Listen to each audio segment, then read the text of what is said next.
hindi po ako kinilig, pero mas naramdaman ko yung sincerity, yung warmth, and ayun, nakakaiyak siya. Parang sana all. Masabi ko na iba talaga magbigay ng love ang songwriters. Ogie, fresh like Ogie. Fresh like Ogie. Sound bad for you! Yeah. So, paparinig ko yung song. Ito, sinulat ko para sa wife ko. Kiss nga. Kasi 15th year anniversary namin. Kakalipas lang. So, paparinig ko yung chorus. Tapos gusto ko malaman yung honest opinion ninyo sa melody. Okay? At sa kanta.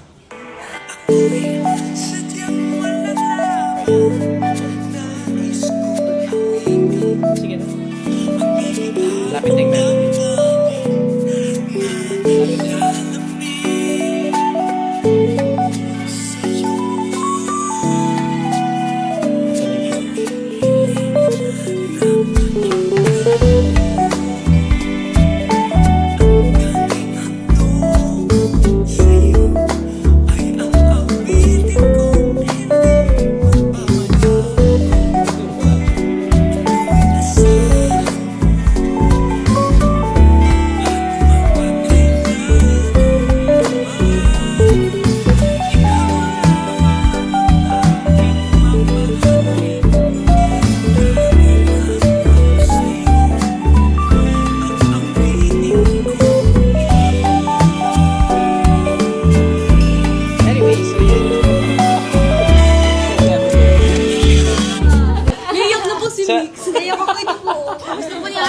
Karayak! Pwede ba makuha yung honest reaction ninyo one by one? Okay, go Mitz. I feel like there's... Joke lang. Feeling ko nga po, kung sino man, like if ever makakuha ko ng song from someone, basta heartfelt, sobra akong na-touch. Kinilig ako. Ako po, fan ako ng mga slow songs. Opo, fan talaga ako. Lalo na yung mga old Hindi na. po ilalagyan ng choreo to, no? Pwede po. Lahat naman nalalagyan niyo po ng choreo eh. Hindi po ako kinilig, pero mas naramdaman ko yung sincerity, yung warmth, and ayun, nakakaiyak siya. Kasi parang, yun nga po, parang ilang years na, and hindi naman lahat, diba, umaabot sa ganyang years po. So, yun. Naiyak na siya. Hindi ako naiiyak!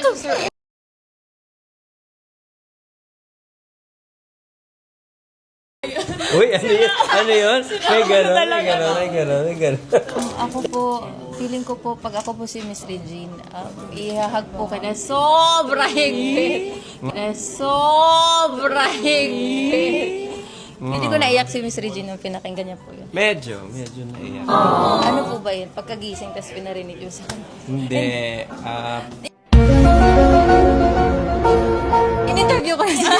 Habang kumakain nung ano ni Sir Oli. Yun po Ni Sir Oli.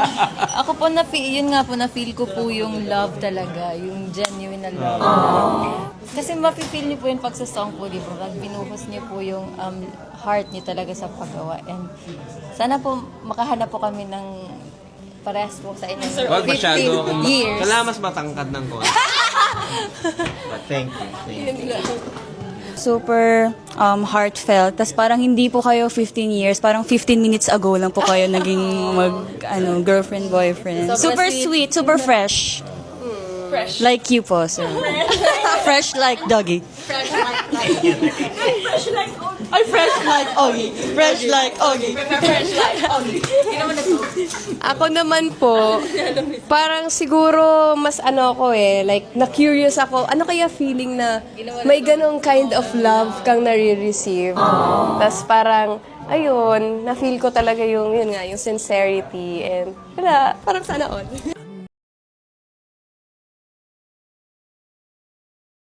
Magkakaroon ka niya. Yes, yes. Yes. Basta kumain ka lang. Ng gourmet tuyo. Hoy, ang sarap ng gourmet tuyo. Nag-order ako legit talaga, as in, solid. Oh, thank you. Order pa po ulit ako ng iba. Hilig ko ako sa tuyo. Opo, tuyo! Gourmet tuyo. Sige, bibigyan natin kayo. Ako po, sobrang, ako po, anong narinig ko, parang na-feel ko talaga sobrang sobrang down bad po kayo kay Miss Resh. That's the word. Sobrang down bad, meaning po, sobrang in love po kayo kay Miss Resh. Kaya na-feel ko yung bawat lyrics, bawat harmony. Tsaka dagdagan nyo na po ng onting kanin, suka, at gourmet tuyo. Para, ayun po. Yeah, I'm a fan. Ogre for the win. Ako po, I love the song. Tsaka, masabi ko na iba talaga magbigay ng love ang songwriters. Feeling ko ibang kind of love kapag ginawan ka na talaga ng kanta. Kasi alam mo yun, gagawa niya ng melody, 'di ba? So, I'm so kilig. Sana all. Down bad. Down bad talaga kapag gagawan ka ng kanta. Ako naman po, sobrang nakakilig. Feeling ko, kahit anong lyrics yung isusulat niyo po. Pero kung marinig yung boses niyo pa lang, parang yun lang yung isipin. Tapos, to be written a song na about you din and about the love that you have, parang sobrang special po siya. Sobrang ma-effort po. Yes. Bigyan ng tuyo yan!